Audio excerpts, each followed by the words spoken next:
मिर साहब 2400 करोड़ के असासे बुशरा बेगम के बच्चों के बन चुके हैं इमरान खान साहब के साथ निकाह होने के बाद।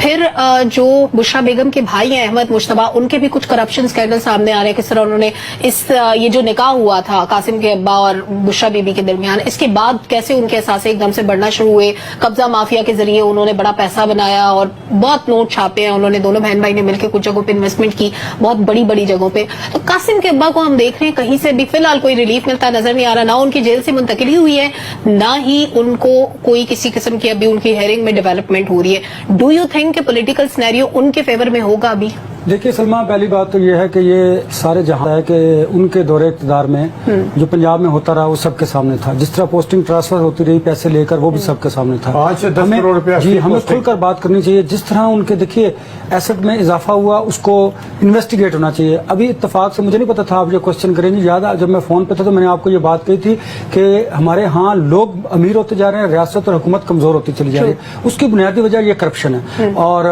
इसको मैं कहता हूँ कि बिल्कुल मंतकी अंजाम तक पहुंचना चाहिए, इसे इन्वेस्टिगेट होना चाहिए, पहली बात। दूसरी बात, इमरान खान साहब को कोई रिलीफ नहीं मिलेगा, उसकी वजह सुन लीजिए। क्योंकि उनके दौरे इक़्तिदार में जो वो करते रहे हैं, एक तो वो भुगतेंगे, दूसरा आप देखिए कि इस मुल्क में एस्टेब्लिशमेंट के साथ लड़ाई लड़कर कोई भी नहीं रह सकता। उसकी बुनियादी वजह यह है कि उन्हीं के कंधे पर चढ़कर आप सवार होकर जब इक़्तिदार में आते हैं तो फिर एस्टेब्लिशमेंट आपके साथ हो तो बिल्कुल ठीक है, ये बयान दुरुस्त है। अगर एस्टेब्लिशमेंट किसी और पोलिटिकल पार्टी के साथ हो, मुल्क के लिए या किसी भी वजह से, तो फिर उसमें खराबियां पैदा होती हैं।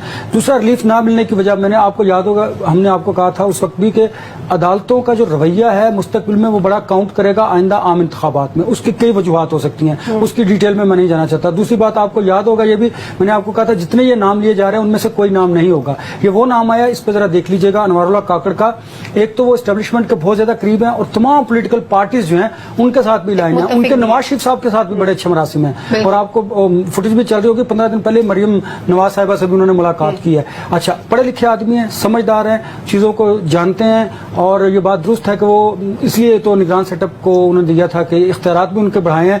अब वो आए हैं और वो मुल्क की बेहतरी के लिए उनकी बैकिंग पे एस्टेब्लिशमेंट मौजूद है। वो कुछ ना कुछ बेहतर करेंगे। इंतखाबात में ताखीर जरूर होगी, उसकी वजूहात एक तो इलेक्शन कमीशन में जो आपका नए सेंसेस है, उसके बाद आपकी हल्का बंदी है और उससे भी ज्यादा इंपॉर्टेंट बात यह है कि अगर फैसले जिस तरह देखिए ये जो फैसला था जो अभी जिसपे नवाज शरीफ साहब और जहांगीर तरीन साहब नाहली उनकी फिर बरकरार है, वरना तो ये थी शहबाज शरीफ साहब के दौर में उनकी नाहली खत्म हो जानी चाहिए थी। इसका मतलब ये है कि ये बात बिल्कुल दुरुस्त है कि वो अब भी एस्टेब्लिशमेंट की आंख का तारा है और नेक्स्ट अगले 5 साल में भी अगर मौका मिला और मिलेगा, और मुझे लगता है ये उन्हीं को मिलेगा। लेकिन अब देखना ये है कि बड़े भाई के लिए भी तारा है, डेफिनेटली है, जो हालात बता रहे हैं उसके मुताबिक तो है। बड़े भाई अब क्या, चूंकि छोटे भाई ने कभी उनकी बेदबी नहीं की, लेकिन मुझे अब लग रहा है कि अब हालात कुछ बदल रहे हैं और बेदबी होने के चांस है।